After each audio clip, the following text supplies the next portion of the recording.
Vamos a comenzar entonces. Muy buenas tardes a todas las presentes. Mucho gusto. Mi nombre es Fred Vargas Malatesta. ¿Ok? Soy psicopedagogo, educador diferencial, diplomado en trastornos. Y la idea es que esta clase, estas intervenciones, por así decirlo, las podamos realizar todas en conjunto. ¿Ok? Entonces la idea es que ustedes también puedan participar y ante cualquier duda, inmediatamente usted me dice, enciende su micrófono y yo le doy la palabra. ¿Ok? ¿Todo bien? ¿Se ve lo que estoy proyectando? ¿Sí?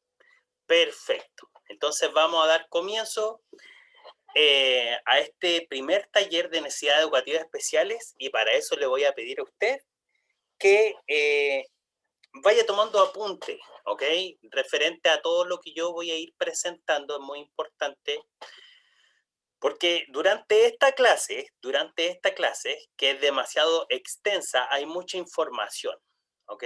Entonces, es importante ordenar nuestros conocimientos en la medida que los vamos adquiriendo, y para eso le voy a pedir a usted que pueda ir tomando la mayor cantidad de apuntes posible, ¿ok? A mí me gusta hacer todo, ¿cierto?, en conjunto, y la idea no es solamente que haga la clase yo, sino que todos. Así que vamos a comenzar. Taller, entonces, número 1, necesidades educativas especiales. Vamos allá. ¿Cuáles son los objetivos, cierto, a tratar durante este taller? Primero que todo, vamos a ver el día de hoy la clasificación de las necesidades educativas especiales. La clasificación de las necesidades educativas especiales. Si queréis tomando apunte, vaya tomando apunte. Muy bien. La segunda clase va a ser los métodos de inclusión en el proceso de aprendizaje, que va a ser nuestra próxima clase, ¿ok? Hoy día va a ser una clase mucho más teórica, voy a entregar mucha información, sin embargo, en la próxima ya vamos a ver un poquitito de video y vamos a hacer algo un poquitito más lúdico, ¿ok? Y nuestra tercera clase, nuestra penúltima clase, sería la participación de la familia y la comunidad en la educación inclusiva.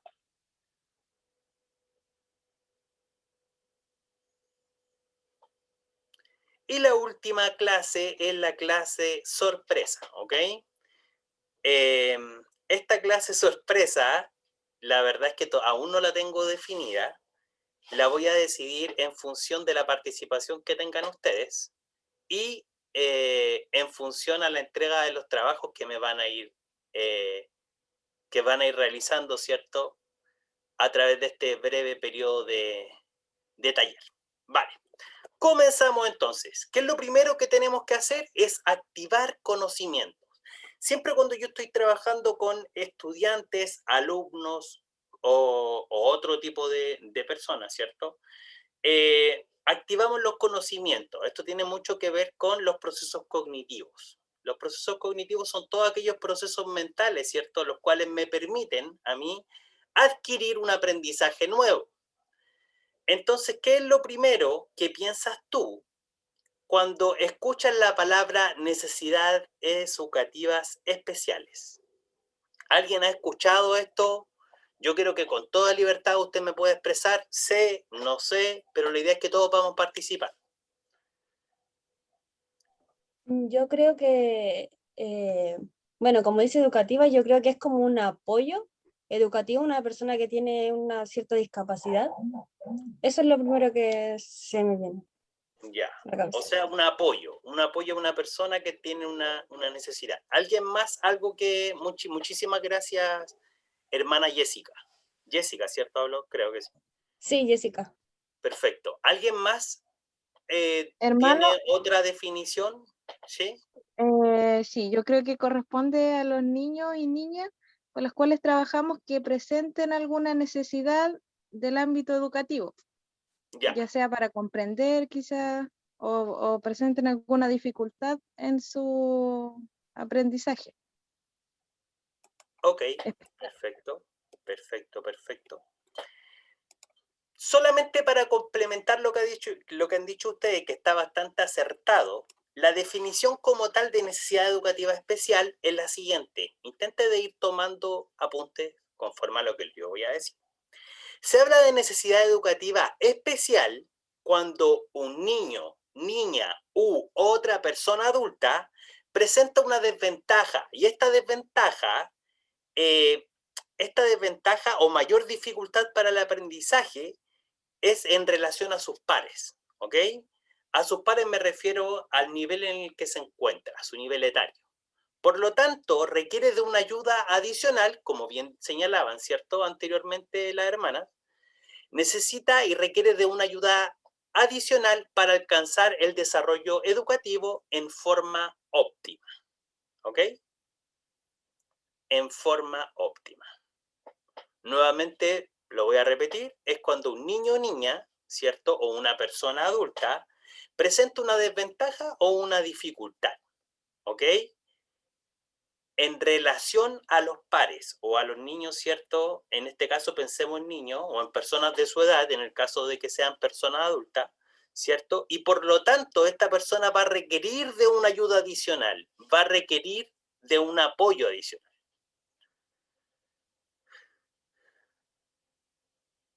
¿Clarito hasta ahí? ¿Sí? Sí, clarito. Bien, perfecto. Cualquier cosita usted me va diciendo nomás, no hay ningún problema. Ya. Clasificación entonces de las necesidades educativas especiales. ¿Cuál es la clasificación? Tenemos dos clasificaciones. Primero, tenemos la clasificación de necesidades educativas especiales de modo transitorio, origen transitorio, ¿cierto? Y tenemos las necesidades educativas especiales permanentes. ¿Ok? Entonces tenemos las transitorias y las permanentes. Tenemos dos clasificaciones. Intente de ir dibujando, ¿cierto? Y quizá a lo mejor pensando y proyectando esto de esa forma, de esa manera. ¿Ok? Ahora bien, pueden ser transitorias. ¿Por qué? Porque estos problemas o estas dificultades ocurren durante un tiempo. Ocurren de modo temporal. ¿Ok? Y demandan de una atención específica y también de mayores recursos educativos de los necesarios para compañeros de su edad. Es el caso de las transitorias, duran un periodo de tiempo, ¿cierto? Y el estudiante, ¿cierto? O en este caso la persona que está haciendo o está recibiendo la intervención puede avanzar, o sea, puede, ¿cómo poder decirlo? Puede mejorar, ¿ok? Notablemente. Pero sin embargo, tenemos las necesidades educativas especiales que son permanentes, que duran para siempre. Van a acompañar a la persona durante toda la vida, ¿ok? Durante todo su periodo estudiantil, durante su vida, ¿cierto? Y esto está asociado más a trastornos de origen intelectual, de origen sensorial, de origen motor, ¿ok? Perceptivo, etcétera. Eso no quiere decir que no avanzan con ayuda externa. Por el contrario, en ambos casos avanzan, ¿cierto? Pero las transitorias duran un periodo de tiempo. Las permanentes duran para toda la vida. ¿Clarito hasta ahí? Sigo. Voy a intentar de ir un poquitito más rápido, ¿ok? Porque es demasiada información. Vamos a comenzar entonces con la clasificación de necesidades educativas especiales de tipo transitorio. En las transitorias vamos a ver las siguientes. Dificultades específicas del aprendizaje, más conocida como DEA, esa es la sigla. Dificultades específicas del aprendizaje, más conocida como DEA. Trastorno específico del lenguaje, más conocido como TEL. Trastorno de déficit atencional, más conocido como TDA o TDAH. Y funcionamiento limítrofe, más conocido como FIL, que yo creo que ya es, ahí después yo les voy a ir aclarando algunos conceptos. Comenzamos entonces con el primero. El primero es dificultades específicas de aprendizaje. ¿Qué serían las dificultades específicas de aprendizaje? Le doy tiempo para que usted lo anote. Esta sigla de este diagnóstico es DEA, Y es un término, tal y como dice, ¿cierto? Es un término que hace referencia a las dificultades en la adquisición y uso de habilidades en una o más áreas instrumentales del aprendizaje. Cuando yo hablo del área instrumental, hablo de la lectura, de la escritura y de matemática. ¿Ok? Puede ser entonces una dificultad en una o en más, ¿cierto?, de aquella área instrumental. Y la área instrumental, nuevamente la repito, lectura, escritura y cálculo. ¿Clarito hasta ahí? Si hay alguna duda, yo quiero que usted me diga, ¿ok? Si hay algo que no entiende, o si voy muy rápido, usted me dice. ¿Perfecto? ¿Sí? Sí, Ya, vamos participando. Cualquier cosita usted me dice, bien, hay un like, por favor. Ya. Ojo, cuando yo hablo de estas dificultades específicas del aprendizaje, pueden ocurrir, ¿cierto? A través de estas tres áreas. Puede ocurrir a través de la lectura, a través de la escritura y a través del cálculo. Se considera que un alumno o un estudiante o alumna presenta una dificultad específica de aprendizaje cuando muestra alguna perturbación en una, y lo vuelvo a repetir, en una o dos áreas del área instrumental, ¿cierto? Y si bien los problemas con la lectura, con la escritura y con el cálculo aritmético se pueden empezar a manifestar a lo largo del segundo curso del primer ciclo básico.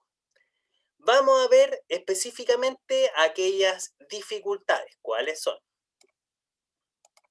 Primero, en la lectura. Si el niño tiene DEA en lectura, quiere decir que va a tener dificultades en la comprensión lectora, en la velocidad lectora, es decir, la lectura con tiempo, va a tener dificultades para deletrear, va a tener dificultades en la misma escritura, o sea, perdón, en la misma lectura, pero por ejemplo va a sustituir ciertas letras, ¿ok? Una por otra, o va a omitir letras, ¿ok? Esta dificultad, este DEA en lectura, era más conocida antiguamente como, ¿alguien sabe?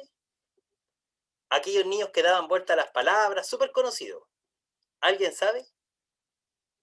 disléxicos. Ya, muchas gracias. Muy bien, disléxico. Eran más conocidos como los disléxicos. Ese era antiguamente como se le decía. Ahora en la actualidad es DEA, dificultad específica de aprendizaje en lectura. ¿Ok? Eso es lo que pasa en la lectura. Ahora, ¿qué pasa cuando el niño presenta esta dificultad específica en escritura? ¿Qué es lo que presenta? Presenta errores en la ortografía. Va a manifestar muchas dificultades, ¿cierto? Escribiendo, irregularidad en el tamaño de las letras, va a efectuar la omisión, la sustitución de letras, ¿cierto? Se va a comer algunas, la calidad ortográfica de lo escrito a nivel visual, fonético y motriz va a estar por debajo de, ¿ok? Ese es DEA, ¿cierto? En escritura. Recuerden que, como yo dije anteriormente, puede manifestarse en un área o más de una. Y tenemos también la dificultad específica, ¿cierto?, de aprendizaje en el área de cálculo, matemática. Y esta dificultad se muestra en la adquisición de las 4 operaciones básicas, que son adición, sustracción, multiplicación y división, y también en la resolución de problemas. ¿Ok? ¿Todo claro? Cualquier duda usted me dice. Ok, voy a seguir. Vamos a pasar a la siguiente dificultad, ¿ok?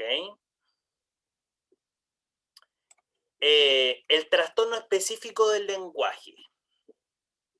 Trastorno específico del lenguaje. Su sigla es TEL. Su sigla es TEL. TEL. Anótelo si quiere. Si quiere ir tomando apuntes, perfecto. El TEL es un trastorno en la comunicación, tal y como dice, que interfiere en el desarrollo de habilidades del lenguaje en el niño que no tienen pérdida de audición o discapacidad intelectual. ¿Ok? Este trastorno específico del lenguaje puede afectar el habla, la capacidad para escuchar, la lectura y la escritura de los niños. Ojo, arrastra muchos otros problemas, por eso que es como súper complejo, ¿ok? Abordar el TEL. Claramente hay diferentes tipos de especialistas, después yo les voy a comentar un poquitito eso. Deme un segundito, por favor. Aquí. Cuando yo hablo del TEL, el TEL es un trastorno que retrasa la adquisición del lenguaje en los niños, ¿ok? Y este retraso, estas dificultades comienzan siempre durante la niñez. Es muy importante, demasiado importante, tratar a los niños, sobre todo cuando son pequeños, porque no sé si se han dado cuenta ustedes que hay niños que arrastran estas dificultades para hablar, y eso se traduce ya incluso cuando son más grandes. Por eso es tan importante apoyar, ¿cierto?, el trastorno específico del lenguaje en la edad que corresponde, es decir, en la niñez. Afecta aproximadamente a un grupo etario como entre del 7 al 8% de los niños en el jardín de infancia, ¿ok? Y el impacto TEL, claramente si no se trata, puede arrastrar, como les dije anteriormente, hasta la vida adulta. ¿Alguien tiene alguna duda? ¿Está quedando claro? Quiero que alguien me hable. Yo tengo una pregunta con respecto al TEL mixto. Sí, por supuesto, diga. Lo que pasa es que mi hijo está diagnosticado con TEL mixto y está con fonoaudiólogos y psicopedagogos en el colegio. ¿Ya? Pero no me han sabido explicar muy bien qué es lo que es el TEL mixto. Perfecto. Yo le voy a explicar qué es el TEL mixto. Hay dos tipos de TEL. Está el TEL mixto y el TEL expresivo. El TEL mixto, el niño va a tener dificultades tanto a nivel expresivo, ¿ok? Es decir, su comunicación se va a ver afectada, pero también a través de la comprensión de lo que él entiende de lo que yo le estoy diciendo. Esa es la diferencia. En cambio, en el TEL expresivo, el niño solamente va a tener dificultades para hablar. ¿Le quedó claro? Sí, muchas gracias. Ok. ¿Alguien tiene otra pregunta? ¿No? Encuentro que este año son menos participativas, bastante menos participativas. Con anterioridad en los otros años. Así que las motivo ahí a preguntar nomás, y si no sé, lo averiguo y lo podemos abordar en la próxima clase, no hay ningún problema. Hola, profe. Hola, ¿con quién? Viviana. Hola, hermana. No alcancé a tomar apunte acerca del TEL mixto. ¿Cuál era la diferencia? Disculpe. Sí, en el TEL mixto está la dificultad en la expresión, es decir, en la articulación del lenguaje, como también en la comprensión. Mientras que en el TEL expresivo, las dificultades del estudiante se ven solamente a nivel expresivo, de la misma articulación del lenguaje, no en la comprensión. Sigo. Recuerden que esta clase es súper teórica, ¿ya? Así que vamos avanzando, vamos tomando apuntes, porque la tarea se viene un poquitito compleja, ¿sí? Trastorno de déficit atencional, más conocido como TDA. Este es el clásico. Yo creo que si la próxima clase tenemos un poquitito de tiempo, voy a traer un video para mostrarles cuáles son, quizá a lo mejor como los comportamientos señalados de algunos diagnósticos. Yo creo que estoy entre TDA o DA, que son como los más clásicos que yo atiendo, ¿ok? Que yo abordo. Cuando yo hablo de TDA, se tratan de comportamientos generalizados originados en la infancia y tienen 3 factores que son bastante comunes para identificarlos. Primero, son estudiantes o incluso personas ya de mayor edad, ¿cierto?, que tienen un déficit de atención, tienen dificultades para atender, ¿ok? Cuando yo hablo de atención, hablo de sostener mi vista ante un estímulo. Por ejemplo, ahora que yo le estoy hablando, usted está tomando atención, ¿cierto? Porque usted está concentrada en lo que yo le estoy diciendo. Mientras que un niño que tiene TDA, ¿cierto?, difícilmente va a poder estar concentrado y va a estar todo el rato, se va a mover o va a pasar una mosca, inmediatamente su rostro va a hacer esto. ¡Bum! Y se va a ir inmediatamente. ¿Ok? Otro de los factores que tiene el TDA es la impulsividad. ¿Y qué es la impulsividad? Son aquellos estudiantes, por ejemplo, que yo antes de que pregunte algo, ya me están respondiendo. No procesan la información, responden muy rápido, de un rato a otro, ¡pum! Todos lo saben.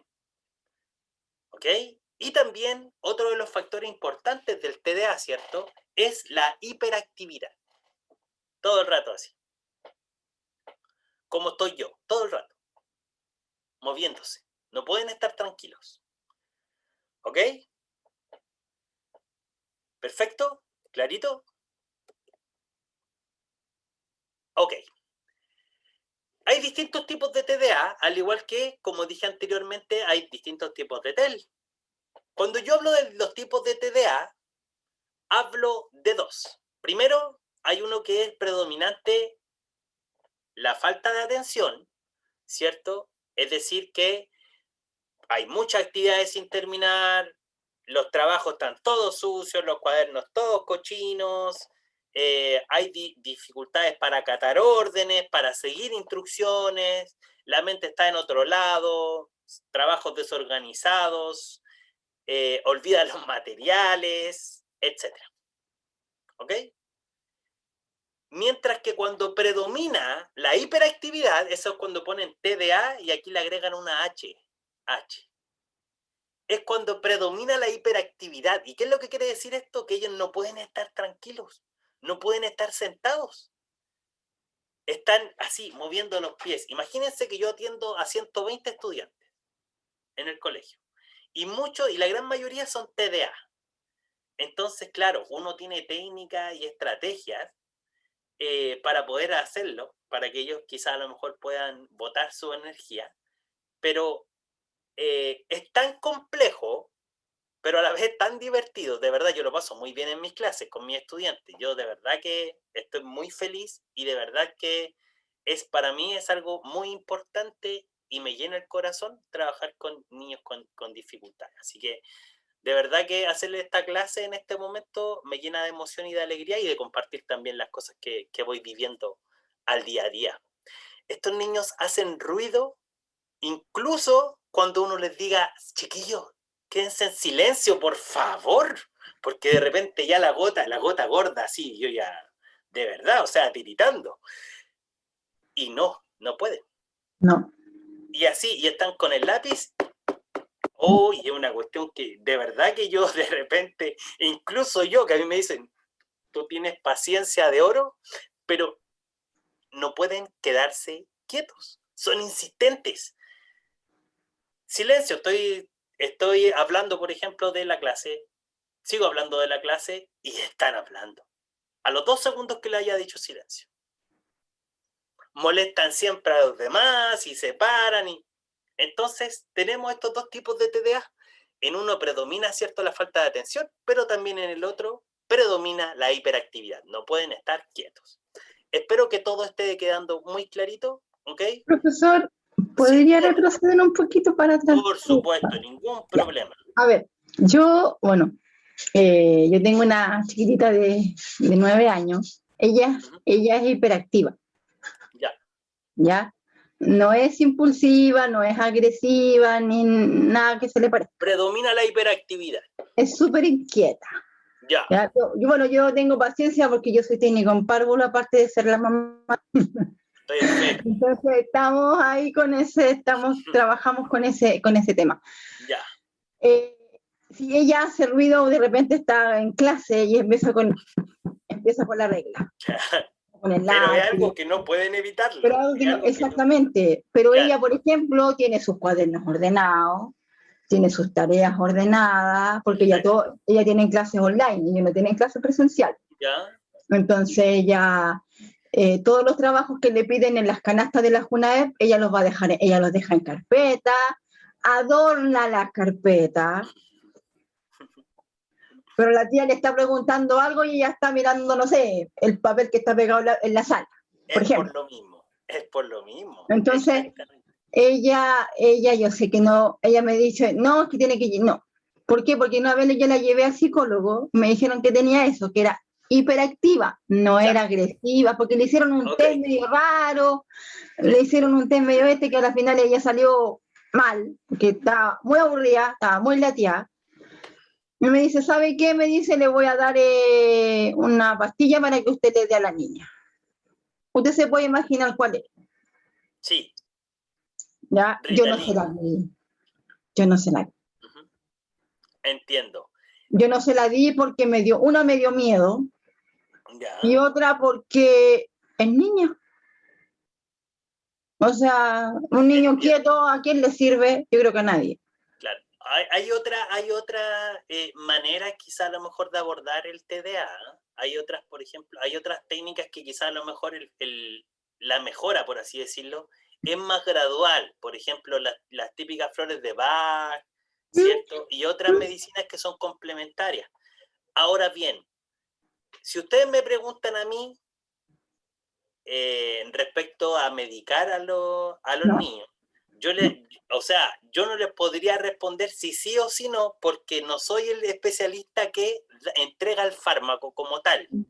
Pero sin embargo, he visto en más de una ocasión que los estudiantes que sí tienen la ingesta del medicamento, a algunos les sirve bastante y a otros no. Y yo entiendo, ¿cierto?, la postura y respeto bastante a la decisión de cada padre, ¿ok?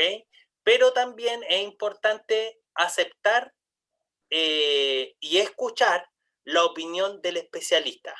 Por ejemplo, ella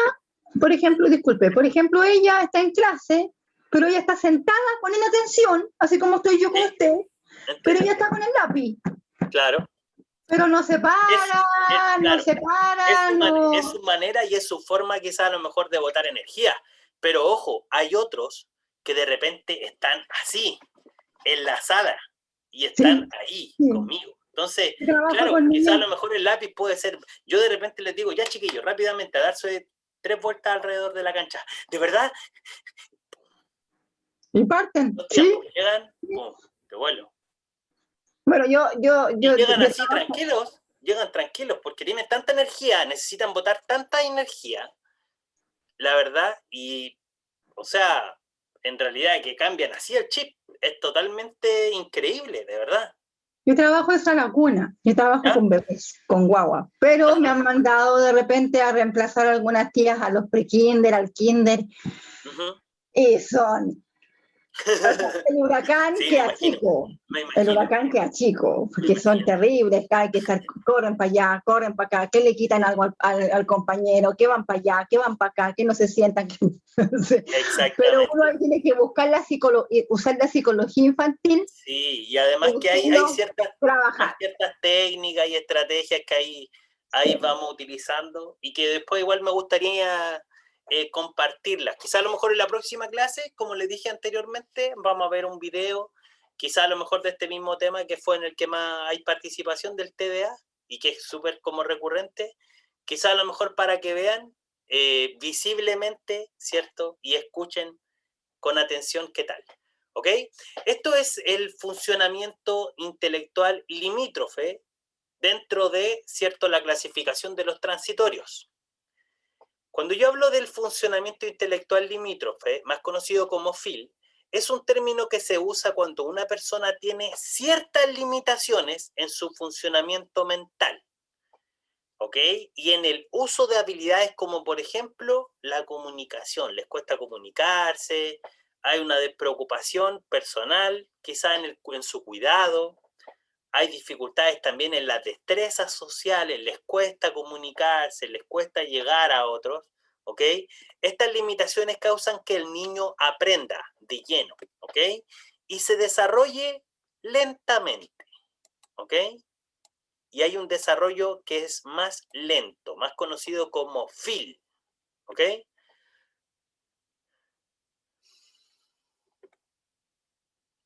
Ok, si quiere ir tomando apuntes, no hay ningún problema. Yo estoy sacando fotos y después cuando el fin de semana Sí, puedo por escribir más como tranquila. quiera, como sea mucho más fácil para ustedes. Cuando yo hablo de los FIL, hablo de ciertas características. Primero, tenemos un aprendizaje que es mucho más lento, a pesar de las medidas pedagógicas que se pueden tomar, ¿ok? Necesitan mucho más tiempo para aprender. Olvidan muy fácil. Tienen dificultades para progresar en cuanto a los lineamientos pedagógicos que son impartidos en el establecimiento. Dificultades en la adquisición, por ejemplo, de prácticas sociales, como les dije anteriormente, conceptuales, y también la idea principal, ¿cierto?, es utilizar medidas educativas que sean más flexibles para que ellos tengan un buen funcionamiento en el currículo, ¿ok? O en las asignaturas. Este es el funcionamiento intelectual limítrofe. Por lo tanto, hemos finalizado entonces las necesidades educativas especiales de clasificación transitoria. ¿Ok? Retroalimentación entonces, vamos a recordar lo que vimos. Vimos el DEA, ¿cierto? Vimos el DEA en lectura, vimos el DEA en escritura y lo vimos en cálculo, ¿cierto? Más conocido como la dislexia, como la discalculia, que antiguamente se acuñaban aquellos conceptos. Tenemos también el trastorno específico del lenguaje, que era TEL, y que una de las hermanas, no recuerdo su nombre, me preguntó, ¿cierto?, cuáles eran las clasificaciones, que teníamos dos orígenes, ¿cierto?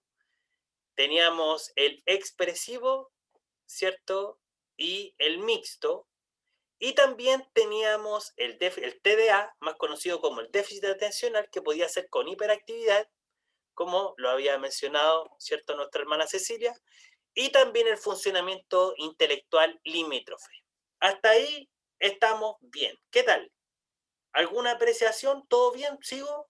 Por ejemplo, esos tipos de dificultades se da tanto, bueno, para mí todos los niños son normales, pero bueno, siempre hay una especificación, tanto con los niños Claro, normales como los niños con síndrome de Down, ¿ya? o Es no que tiene cuando nada que hablamos, ver. es lo que yo expliqué cuando comencé la clase. Estos son transitorios. Va a perdurar durante un tiempo. Ahora vamos a pasar a algunos que son permanentes. Pero esa clasificación está dentro de los permanentes porque va a durar toda la vida. ¿Se entiende? Ah, perfecto, ya. Ahora vamos a empezar con los permanentes. Atenta. Okay. Vamos allá. Vamos entonces, tenemos listo, ching, ahí le vamos a hacer un ticket a los transitorios y nos vamos a ir inmediatamente con los permanentes. Traje solamente algunas, no podemos ver todas las clasificaciones porque si no, no terminaríamos.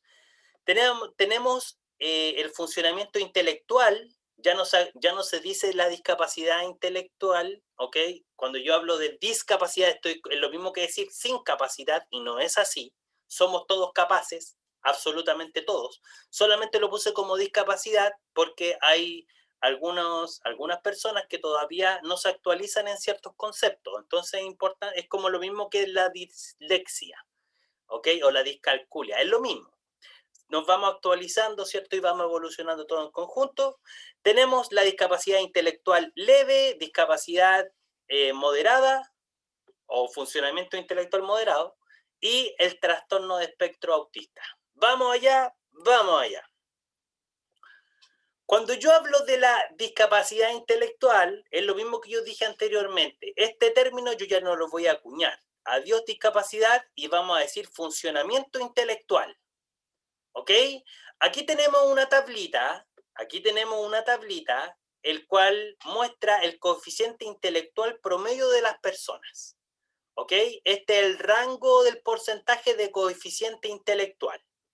Tenemos el normal promedio, que es de 90 a 110, el normal lento de 80 a 89, el límite, que fue el último que nosotros vimos en los transitorios, y aquí vamos a comenzar, ¿cierto?, con el funcionamiento intelectual leve y moderado. Solamente vamos a ver esos dos. Cuando yo hablo de funcionamiento intelectual leve, vamos a hablar del 50 coeficiente intelectual hacia abajo, ¿ok? Vamos a ver entre el 50 y el 49, que corresponde al funcionamiento intelectual leve y el funcionamiento intelectual moderado, ¿ok? ¿Estamos de acuerdo? ¿Sí?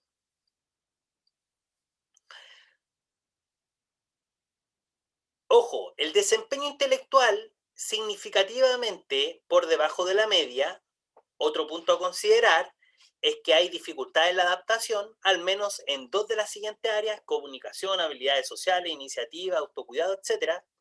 Y también el progreso académico, personal y social depende mucho de cómo se les apoye, específicamente a ellos.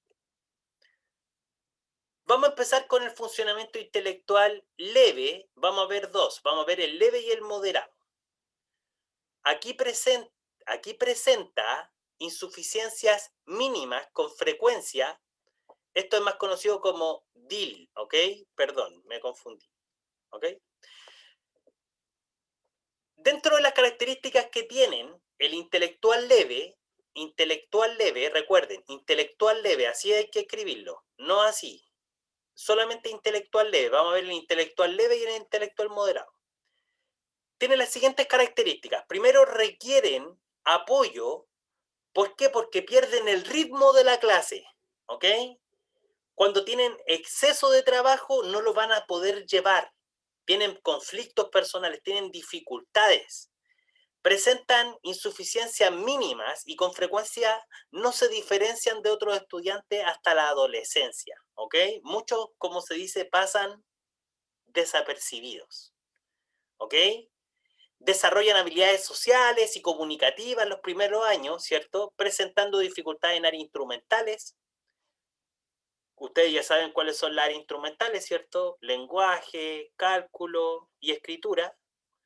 Y en la vida adulta, ¿cierto?, desarrollan habilidades sociales y laborales, debiendo contar siempre con supervisión. Constantemente necesitan un monitoreo para poder desarrollar alguna área, ¿ok? Ahora, cuando yo hablo del intelectual leve, recuerden que estamos en los permanentes. Hablé del intelectual leve y ahora vamos a hablar de lo intelectual moderado. Intelectual moderado, esos son los dos. Intelectual leve, si yo le pido a usted que lo anote, en los permanentes, intelectual moderado, intelectual leve. Esos dos solamente vamos a ver en los permanentes. ¿Cuáles son las características de lo intelectual moderado? Aquí baja más el coeficiente intelectual, fíjese. Intelectual leve, de 50 a 69, coeficiente intelectual, y mire el porcentaje de rango del intelectual moderado, 35 a 49, según una evaluación aplicada, ¿cierto? Un test. ¿De qué manera se va a traducir esto? A diferencia del leve, ¿ok? Ellos van a lograr adquirir ciertas conductas, pero todo es a través de programas de apoyo. Y estos programas de apoyo pueden ser de tipo social o laboral, ¿ok? Durante su infancia adquieren hábitos de comunicación, pero a un ritmo mucho más lento que el intelectual leve, ¿ok? En el aprendizaje, sus mayores dificultades van a comenzar desde segundo básico en adelante. Incluso ya en primero básico, ¿cierto? Durante la niñez, inmediatamente uno se va dando cuenta, ¿cierto? En el inicio del primer ciclo básico, inmediatamente uno visualiza que ya están teniendo muchas dificultades.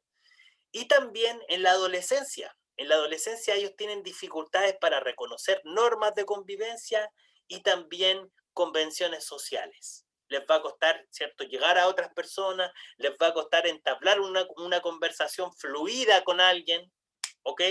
Ojo, recuerden, como les dije yo, que en la medida que uno va trabajando que el especialista va trabajando, quizás a lo mejor puede ir trabajando con problemas de habilidades sociales, con programas quizás a lo mejor de proyectos laborales en los cuales ellos se van a sentir, o sea, en los cuales ellos van a tener mayor habilidades para enfrentarse a estas nuevas.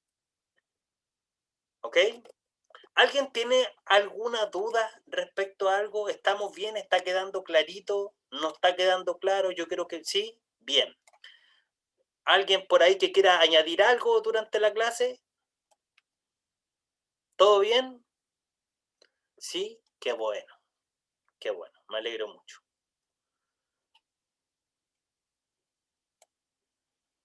Ok, sigo.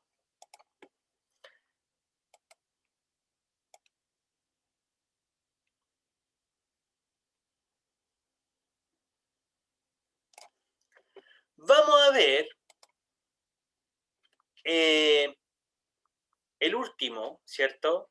El último diagnóstico, más conocido como los TEA, que serían los trastornos del espectro autista. Cuando yo hablo de trastornos de espectro autista, los autistas, es lo mismo que un abanico, ¿ok?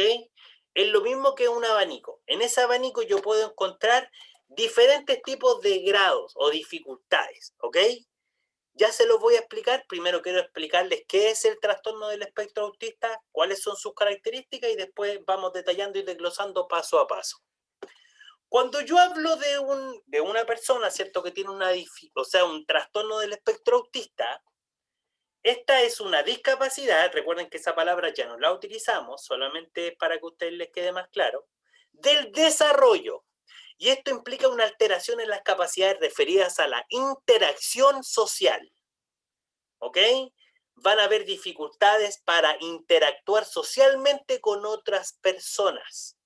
Va a tener dificultades para expresarse a través de la comunicación y la flexibilidad mental. Dígame, hermana Bexy Romero. Profe, ahí, ¿cómo sería la palabra entonces? ¿Cómo le podemos decir? En vez de discapacidad del desarrollo. Es TEA. TEA. Y el TEA hace referencia al trastorno de espectro autista. Cuando yo hablo, por ejemplo, de una dificultad, por ejemplo, intelectual, digo funcionamiento intelectual. ¿Ok? No hablo de una discapacidad, porque si yo hablara de una discapacidad, quiere decir que la persona no tiene una capacidad suficiente para. Y todos podemos avanzar, todos podemos tener un desarrollo óptimo. Por lo tanto, cada uno de los diagnósticos tienen esta sigla. Mira, fíjate. TEA, por ejemplo, DEA, ¿ok? Siendo bien específicos. ¿Se entiende? Yo tengo Sí, una duda. gracias. Sí, hermana Jessica, dígame. Cuando dice flexibilidad mental, ¿a qué se refiere en el primer párrafo? A ver, perdón. Discapacidad del desarrollo que implica una alteración en capacidades referidas a la interacción social, primero socialmente, en la comunicación y flexibilidad mental. Cuando yo hablo de la flexibilidad mental, puede ser, por ejemplo, para comprender ciertas cosas o ciertos pasos, una instrucción. Supongamos que yo les doy una actividad y esta actividad tiene un paso a paso. Ellos sí o sí van a requerir claramente de que una persona esté monitoreando, ¿cierto?, el trabajo que desempeñan, el rol que desempeñan. ¿Se entiende? ¿Sí? ¿No? Sí, sí, se entiende. ¿Sí? Ya, bien, súper. Hermana Cecilia, dígame. Sí, lo que pasa es que a mí me interesa mucho este tema del trastorno autista, porque yo estoy ayudando a una persona, bueno, a mi ex pareja tiene una hija que tiene autismo, Ya. pero lo que él tiene la duda, y como sabía que más o menos íbamos a hablar de estos temas, porque él conoce un poco de esto, él me pregunta que le pregunte a usted, es como una cadena. ¿El autismo tiene grados? Cuando yo hablo del abanico del espectro autista, hablo de que el TEA se agrupa a través de diferentes tipos. Por ejemplo, está el trastorno autista, el trastorno generalizado del desarrollo y el síndrome de Asperger. Todos tienen características diferentes. Es por eso que yo no hablo de un grado, hablo de un abanico. Nuestra ¿Ok? chiquitita tiene autismo. Todos tienen características diferentes. Están todas estas tres, tanto el generalizado del desarrollo, el síndrome de Asperger y el trastorno autista, son todos considerados como TEA. Están todos dentro del abanico. Es que dicen que, por ejemplo, yo he escuchado a psicólogos que hablan de este tema, porque yo me estoy metiendo mucho en este tema del autismo, que dicen que, por ejemplo, hay autistas grado 1, grado 2 y grado 3. Por grado, claro. Es lo mismo, es que, claro, sí, es entendible. Pero, por ejemplo... Pero se supone que el grado 3 es el más fuerte, claro, está más notado. Claro, pero lo que yo hago, por ejemplo, a través de este abanico, es irles presentando a ustedes las características que tiene cada fase, por así decirlo. Se entiende, por ejemplo, el trastorno autista, el trastorno generalizado del desarrollo y el síndrome de Asperger. ¿Ok? Todos tienen características diferentes. No se los voy a presentar como grados. ¿Ok? Ah, ya. Va a tener que seguir averiguando entonces. Sí. Sí. ¿Alguien más que quiera? Carolina Cifuentes. Sí, yo. Con respecto al abanico que menciona, yo trabajo en un jardín municipal en el que tenemos 2 niños con TEA. Ajá. Y me parece igual, como para agregar un poco, uno de los niños de TEA detesta pero totalmente el contacto físico tanto con nosotras como con sus pares. Ajá. Y el otro chico, que también es TEA, él puede comunicarse perfectamente con nosotras y siempre nos pide, por ejemplo, que estiremos la mano para que él pueda conversar. Claro. Entonces, los dos tienen un grado diferente de autismo y son totalmente diferentes el uno del otro. Entonces, ahí se abre totalmente el abanico que usted menciona. Claro, exactamente. Ojo que yo podría decir que las características van variando entre uno y otro, pero sin embargo hay algunas características que todas las tienen. Por ejemplo, la interacción social, la comunicación, la flexibilidad mental. ¿Ok? Quizá a lo mejor algunos en mayor grado, otros en menor grado. ¿Ok? Pero es por eso que se habla de este abanico, ¿cierto?, de espectro autista, más conocido como TEA. ¿Ok? Algunas características varían según el caso, pero existen aspectos comunes referidos como yo le voy a decir, al lenguaje. ¿Y qué es lo que pasa en el lenguaje? En el lenguaje, por ejemplo, como acaba de mencionar la hermana Carolina, si no me equivoco, que fue la que habló, ¿cierto? Sí. Ya. En algunos casos, por ejemplo, hay características que se pronuncian más que otras. Y yo con esto quiero dejarles claro que es lo mismo que pasaba anteriormente con otras dificultades. No es que sean todos los niños iguales. Es lo mismo cuando yo, por ejemplo, hablo de un TDA. Y es lo mismo que decía la hermana Cecilia. Por ejemplo, algunos son hiperactivos, pero otros tienen más pronunciado el déficit atencional. ¿Se entiende? Las características van cambiando, pero sin embargo, podemos ver algunas, ¿cierto?, específicas que son marcadas y son repetitivas, perdón. ¿Ok? Todos los niños son diferentes. ¿Ok? Porque si yo podría decir, no, es que los TEA son todos iguales, no es así. No todos los TEA son iguales. Y es por eso que hablo de este abanico, para no quizás a lo mejor graficarlo a través de los grados, por así decirlo. Algunas características que se ven en algunos niños TEA, no quiero decir que todos los niños tengan todas estas características porque no es así, son a través del lenguaje, la ausencia de la expresión facial. ¿Ok? No hay una expresión facial. ¿Ok? Su voz no expresa emociones. Hay una escasa modulación o volumen. Tiene un lenguaje oral, pero no lo usan adecuadamente. Pueden tener alteración del lenguaje o falta de este. Y pueden presentar ecolalia. ¿Ok? ¿Algún concepto o algo que no entiendan de acá? ¿Sí? Ecolalia.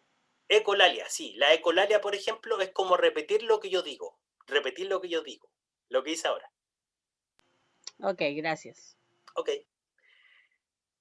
Tenemos también, ¿cierto?, características gráficas del comportamiento social. En la primera infancia, por ejemplo, no se acurrucan ni estiran los brazos para ser tomados. ¿Ok? Hay una escasa respuesta de autonomía en el vestirse, en el control del esfínter. Hay una falta de imitación en el juego simbólico, por ejemplo, y en la simbolización en general. Cuando yo hablo del juego simbólico, supongamos que yo voy a decir, oh, estoy montando un caballo, pero no tengo el caballo. Estoy simbolizando al caballo. ¿Se entiende? Está esa falta de imitación en el juego simbólico. Evitan también estar en contacto con personas o son indiferentes a ellas. Presentan movimientos estereotipados, ¿cierto? Todo el rato el mismo movimiento, o con la pelota, ¿ok? Presentan los mismos movimientos en las manos, en los ojos, en la cabeza o en todo el cuerpo. Son repetitivos. Esos son los movimientos estereotipados. También, otra de las características, ¿cierto? La relación con el medio. No buscan la mirada del adulto, ¿cierto? Como decía anteriormente la hermana, no buscan la mirada, están mirando ahí para otro lado, ¿cierto? Se entretienen jugando con objetos como la pelotita, ¿cierto? U otro. Y ojo, ese objeto, perseveran con ese objeto. Perseveran, se quedan con ese objeto, ¿ok? Es como un tesoro. Se resisten al cambio en el medio ambiente o en la rutina diaria, reaccionando con rabietas y no manifestando emociones. Tienen una diferente tolerancia a los umbrales. Esto quiere decir, por ejemplo, en el sonido, en el dolor, en el gusto, en el tacto. Hay, por ejemplo, mucha agudeza en algunos sentidos. Yo recuerdo, si no me equivoco, el año pasado o el antepasado, estuve con uno de mis estudiantes y él tenía que estar con audífonos, con fonos, mientras yo le hacía clase. Porque era tanto el ruido y le afectaba tanto, le afectaba de una manera muchísimo más alta, por así decirlo, una frecuencia muchísimo más alta en comparación al resto. Y también otra de las características, ¿cierto?, es que tienen dificultades para comprender normas de interacción social. ¿Vale?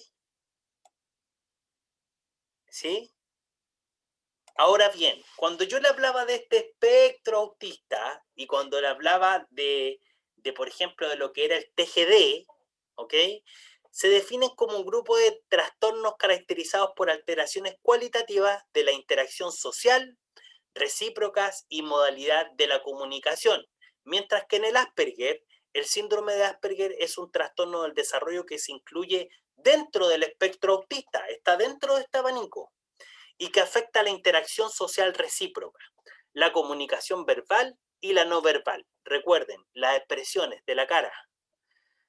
Una resistencia para aceptar el cambio, inflexibilidad de pensamiento, ¿cierto? Y dificultades también a modo social. Perfecto. Si es que yo, por ejemplo, en el caso de, solamente como comentario, causa y origen del TEA, en la actualidad no está determinada por nada, ¿ok? La causa, no hay una causa que explique la aparición del TEA, pero sí la fuerte implicación de la genética en su origen podría ser, conforme a lo que dicen algunos teóricos, pero no está demostrado aún, ¿sí? Solamente para retroalimentar, dentro de las permanentes vimos la intelectual leve, la intelectual moderada y el autismo, ¿ok? ¿Qué es lo que vamos a pasar ahora? Vamos a pasar a la actividad de cierre. ¿Cuál es la actividad de cierre? Por supuesto, dígame. ¿Desde qué edad se diagnostica el TEA, el déficit atencional y todo eso? En realidad, en edades, por ejemplo, en mi caso, que yo hago el diagnóstico del DEA, nosotros evaluamos desde primero básico, incluso desde el kinder, ¿ok? Pero lo definimos como DEA desde los 7 en adelante, ¿ok? Pero, ya, en cuanto ¿sí? Dígame. los diagnósticos igual se pueden ver a temprana edad, ¿o no? Exactamente, siempre van a ir reflejando ciertas características, como por ejemplo en el mismo autismo, como lo que acabamos de señalar. Sí. Dificultades, ¿cierto? A nivel social, ¿cierto? Escasa mirada con otra persona, ¿cierto? Etcétera. Entonces, así como niveles etarios, así como de caso a caso, no, pero en mi caso, como yo soy el que, ¿cómo se llama? El que diagnostica DEA, porque soy psicopedagogo y educador diferencial, eso nosotros lo hacemos y lo definimos desde finalización de primero básico hacia segundo básico, ¿ok? Desde ahí. Entre los otros diagnósticos no podría darle claridad, pero si quiere podría traerlo la próxima semana para no decir algo que no corresponde. ¿Sí? ¿Y qué pasa si se diagnostica por ser ya en primero básico cuando el niño ya a los 2, 3 años empieza a tener ya esas cualidades, ¿cierto? Y al final se empieza a trabajar igual de forma tardía, porque ya en primero básico han pasado ¿cuánto? De los 3 hasta los 7 años. Claro, o sea, yo lo digo por experiencia, porque yo trabajé en un jardín y todo lo que usted mencionó anteriormente, esas características las tenía un niño. Y a la mamita la derivamos a psicopedagogo y todo eso, pero no lo pudieron diagnosticar a temprana edad. Entonces, ¿qué pasa con esos niños que no se les puede dar una ayuda idónea por el hecho de que son muy pequeños todavía? ¿Cómo se trabaja? ¿Cómo, cuando son niños? Claro. En el caso, por ejemplo, de lo que tendría que hacer el especialista en este caso, es detallar un informe, el cual sea para el establecimiento con las estrategias pertinentes de trabajo para el estudiante hasta que se le puede diagnosticar. Porque yo no puedo decir, claro, él tiene estas características, pero ha pasado en más de una ocasión que nosotros realizamos, por ejemplo, la derivación y no hay un diagnóstico como tal, porque tenía solamente algunas características y no cumplía con todas. Por lo tanto, el diagnóstico no era. Claro. ¿Se entiende? Entonces, esa es la idea de ir cumpliendo las edades, ¿cierto? Y respetar lo que dice también el especialista, porque todos los especialistas ven y trabajan, ¿cierto? De acuerdo a su modo. Pero ojo, si es que usted trabaja en un lugar, por ejemplo, donde hay niños, etcétera, es importante tener en cuenta que es el especialista el que tendría en este caso, si es que el niño se evalúa con él mismo debiese impartir, ¿cierto?, un informe en el cual detalle las estrategias de trabajo con ese estudiante. ¿Sí? Incluso hasta dentro del establecimiento hay programas de acción o programas de trabajo. Por ejemplo, claramente en el colegio donde estoy yo hay, no en todos, pero hay programas de integración escolar, hay psicopedagogía, en los cuales hay más especialistas y pueden trabajar, incluso yo sé que se trabaja con cupo, pero por ejemplo en el establecimiento donde estoy yo, igual atiendo a algunos niños que son excedentes, que están fuera del programa como tal. Es importante preguntar y como le digo, como le decía anteriormente, el especialista es el que entrega en detalle las estrategias de funcionamiento de cada diagnóstico. Eso. ¿Sí? ¿Quedó claro? Por ejemplo, esta niña que yo estoy ayudando, ya, ella no tenía, como usted dijo anteriormente, no tenía una conversación con las personas. Su mundo, su entorno era la mamá y el papá. Entonces ella empezó a ir a una terapia de caballos, con ponis chiquititos. Ya, entonces hipoterapia, si no me equivoco, ¿qué se llama? Hipoterapia. Creo hipoterapia creo que se llama. Sí, es que no le sabía el nombre, por eso no se lo dije. Ella, con esa terapia, ella empezó a relacionarse con más niños y con más personas, ¿ya? Ella ahora, por ejemplo, ella conversa, ella anda con un peluche, con una muñeca de trapo que ella misma confeccionó, ¿ya? Ella anda con ella. Hay un ejemplo de lo que yo decía. Ella anda con esa muñequita todo el día. Ella o la duerme con esa pelotita, muñequita, claro. tiene que estar con esa muñequita. Porque a ella le quitan esa muñeca y ella se descompensa inmediatamente.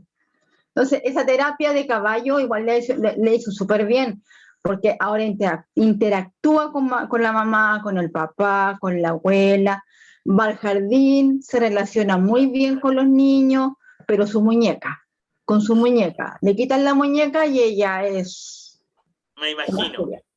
Una furia, sí. Bueno, es como lo mismo que hemos estado hablando durante toda la clase. Creo que finalizaré con estas palabras. Creo que no todos los niños son iguales.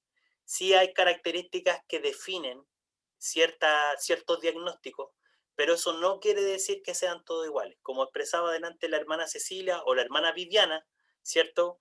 Hay muchos diagnósticos los cuales los niños tienen las características definidas, pero muchos de ellos no cumplen con todas las características. Por lo tanto, en más de una ocasión, cuando se ha emitido un diagnóstico, se espera un par de tiempo más para poder, ¿cierto?, detallar con certeza de que ese diagnóstico es así. Mientras que, por ejemplo, en los transitorios es mucho más fácil, porque en los transitorios yo aplico una prueba y ¡boom!, así de rápido. Mientras que en los permanentes tengo que esperar un poquitito más de tiempo, ¿cierto? Por ejemplo, en el mismo TEA, no es que un especialista llegue y tome una prueba y diga, él es TEA, ¿no?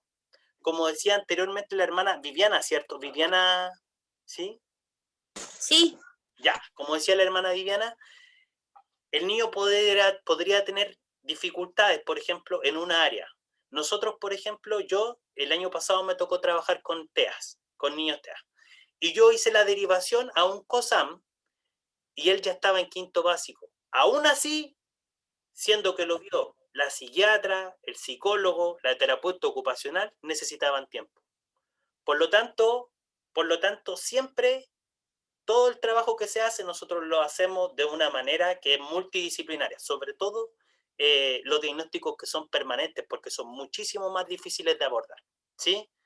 Por lo tanto, Viviana, en el caso de los transitorios, quizá te podría orientar un poquitito más con la respuesta que a tu pregunta que me señalaste, pero respecto a los permanentes, eso depende mucho, mucho más, no solamente de un especialista, sino que de una gestión multidisciplinaria, más de un especialista. ¿Sí, Viviana? Sí, lo que usted dice es cierto, porque por ejemplo ella llegó al kinder y ahí recién le empezaron a tratar. Exactamente, y tiene que ver con lo mismo, porque yo puedo graficar una característica, pero no llegar y tomar una prueba y emitir un diagnóstico, menos con una clasificación permanente. Mientras que en los transitorios es mucho más fácil. Porque, por ejemplo, en mi caso yo aplico una prueba y yo puedo decir si es TEA si es DEA o no es DEA. Si tiene una dificultad específica de aprendizaje o no. ¿Se entiende, Viviana? ¿Sí? Sí, sí. ¿Sí? Ok, perfecto. Bueno, para concluir, actividad de cierre, ¿qué es lo que vamos a hacer? Vamos a diseñar un mapa conceptual con las distintas características de las necesidades educativas especiales asignadas. Y, en segundo lugar, ¿qué es lo que vamos a hacer? Vamos a enviar este trabajo a fredmalatesta@gmail.com, que ese soy yo. ¿Ok? Entonces, diseñamos el mapa conceptual. Ojalá que sea un mapa conceptual bien elaborado, ¿ok? Que no diga necesidad educativa especial, transitorio, permanente, enviar. No. ¿Ok? Bien elaborado, con cada una, ¿cierto?, de los diagnósticos que vimos, ¿cierto?, emitidos, y quizá a lo mejor con una breve descripción de lo que era necesidad educativa especial, que eran las transitorias, las permanentes, y luego me lo envía. Ahí está mi correo, cualquier duda, cualquier consulta que tenga, al correo también. ¿Perfecto? Espero que le haya gustado la clase, intenté traer la mayor información posible. Claramente no domino absolutamente todo porque no he tratado todas las dificultades, ¿cierto? Pero intenté de hacerlo lo mejor que pude y espero que haya sido de su agrado. ¿Sí? Profe. Dígame. ¿Es grupal la actividad o individual? Individual. que es malito usted, ¿ah? Al tiro, así, al grano. Perdón, Tarea, primera clase. y no va a ser una sola tarea. ¡No! Ya, profe, gracias. ¿Ya? Pero miren, es lo mismo que yo les digo a mis estudiantes, a los más chiquititos. Tenemos nosotros 3 vías de aprendizaje. Tenemos la visual, la auditiva y la kinestésica. Y en la kinestésica siempre nos cuesta escribir. Siempre estamos acostumbrados ahí en el computador. Yo les voy a invitar a que lo pueda hacer a través de la kinestesia, escribiendo. Si lo quiere hacer en el computador, bien. Pero para mi apreciación, es mejor que escriba. ¿Y sabe por qué? Porque esa es una vía de aprendizaje. Si usted la aplica, el conocimiento le va a llegar mucho más rápido a su cerebro. Mientras que estar tecleando, en 2 segundos, ha ido información. ¿Sí? Eso. ¿Alguien algo más que decir? ¿Con todas lo que usted dijo o se puede elegir un tema, una parte en especial? Cuando yo hablo de un mapa conceptual, tengo que elaborarlo desde la necesidad educativa especial a transitorio, todas las transitorias, permanentes, todas las permanentes. Eso es un mapa conceptual. ¿Sí? ¿O quiere que muestre uno para que lo pueda visualizar? Sí, un ejemplo, por favor. Es que lo que pasa es que va a ser muy grande. Es súper sencillo, súper sencillo. Profe, consulta. Sí, deme un segundito, por favor, hermana Mayra. Miren. Ya. Cuando yo hablo de mapa conceptual, es eso.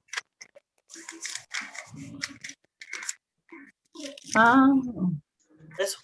Es un mapa conceptual. Lo único, cuando yo les digo un mapa conceptual de necesidad educativa especial, es que vimos hoy día necesidad educativa especial. Y abajo aquí de necesidad educativa especial, por favor, una definición breve. Transitorias, por ejemplo, si escriben transitorias, dura un tiempo. Permanente, duran para toda la vida. Cositas breves. ¿Sí? Breves, pero que fueron... Ahora, acá abajo, donde yo hablo de las dificultades, no es necesario que pongan el significado de cada una. ¿Ok? No es necesario que pongan el significado de cada una. Mientras estén así encasilladas, bien, feliz. ¿Estamos de acuerdo? ¿Sí? ¿Alguien algo más que decir? Ahora sí, hermana Mayra, dígame.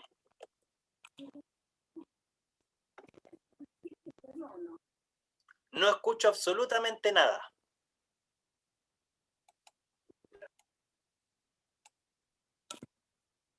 Parece que hay dificultades ahí con... Preguntan por el chat, ¿cuándo se entrega? La hermana Beck. Buena pregunta.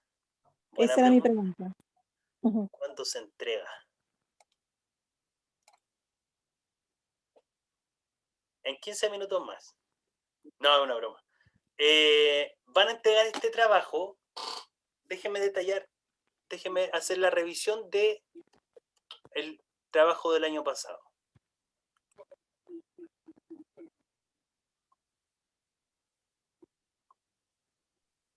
Profe, ¿el formato entonces es en una hoja escrito a mano?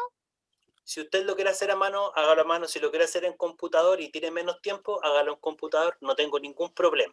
¿Ok? Ah, ya, okay. La entrega del trabajo es hasta antes de la próxima clase. El día que usted quiera. ¿Ok? ¿Estamos de acuerdo? ¿Alguna otra duda? ¿No? Ya. Espero que le haya gustado. Cualquier duda que tenga, ningún problema, me puede escribir a mi correo, ningún problema, y yo estaré ahí atento respondiendo lo que usted necesite. ¿Perfecto? Tengo una pregunta. Sí, dígame. Para trabajar en mi sala. Lo que pasa es que cuando nosotras vamos a hacer la experiencia con nuestros niños, nosotros tenemos que sacar al niño que esté de la sala para que los niños no puedan perder el foco, porque él grita al contacto físico o al pequeño roce que tenga alguno de los niños con él grita. ¿Eso es una buena estrategia? ¿Sacarlo del aula mientras los otros niños hacen la experiencia? Depende. Depende, yo creo, porque en el caso de que si él grita y va a irrumpir, ¿cierto?, esta modalidad de trabajo, sí o sí hay que hacerlo. Ahora, la idea de hacer por lo mismo yo decía adelante, nosotros realizamos programas de trabajo, programas de habilidades sociales, programas, por ejemplo, en el lenguaje. La idea es que todos esos programas que yo vaya trabajando con él, luego los vaya incorporando a través de la misma sala de clase. Pero claramente, como me pasaba a mí anteriormente el año pasado, tenía un estudiante, por ejemplo, que iba en tercero básico y pasaba esto mismo, irrumpía con llanto, con gritos, golpeaba. Claramente la imagen que tenían de él y que se hacían de él en la sala era esta imagen agresiva. Pero si yo lo saco y voy a trabajar con él y trabajo con él este tipo de programas, quizá a lo mejor yo después te podría orientar un poquitito más respecto al tema, va a haber mucho más avance y él va a poder insertarse, ¿cierto?, en el trabajo con los demás, ¿sí? Ok, Quizá a lo gracias. mejor después yo te voy a detallar y quizá a lo mejor te voy a compartir algunas estrategias ya para que puedas trabajar con él, ¿sí? Sí, gracias, me parece súper bien. Ok, ningún problema. Quizá a lo mejor si después me escribe a mi mail, no tengo ningún problema en responderte, si es que durante la semana tengo un minutito y yo me voy a hacer el tiempo para poder responder tus dudas, ¿ya? Gracias. De nada. Eso, espero que le haya gustado la clase, nos estamos viendo la próxima semana. Profesor, Dígame. eso que dijo la hermana Carolina es como un método de defensa que él tiene. No sé si como un método de defensa, recordemos que como habíamos Porque dicho... él no sabe que eso no es que no es malo, pero... Claro, pero sí está alerta. Recordemos que habían umbrales. Cuando yo hablo de umbrales, hablo que, por ejemplo, mi sistema auditivo es más sensible que al de mis otros compañeros. O hay otros umbrales que él no va a tolerar de la misma forma, porque su cuerpo, ¿cierto?, lo siente así. Hay ciertos umbrales, por eso yo hablaba de los umbrales delante, ¿sí? Los umbrales son mucho más, ¿cómo poder decirlo? No es lo mismo, por ejemplo, que cualquier otro niño. Quizá a lo mejor que yo golpee o que aplauda va a afectar mucho más su audición y va a tener la necesidad de hacer esto, porque no lo va a tolerar, ¿sí? Y a eso es cuando yo iba de las características del autismo. Por eso no los quise definir en grado y quise decir ciertas características para que puedan ustedes quizá a lo mejor identificar todo el espectro autista, todo este abanico de espectro autista. ¿Sí? Eso. ¿Todo bien? ¿Sí? Fue un gusto conocerlas.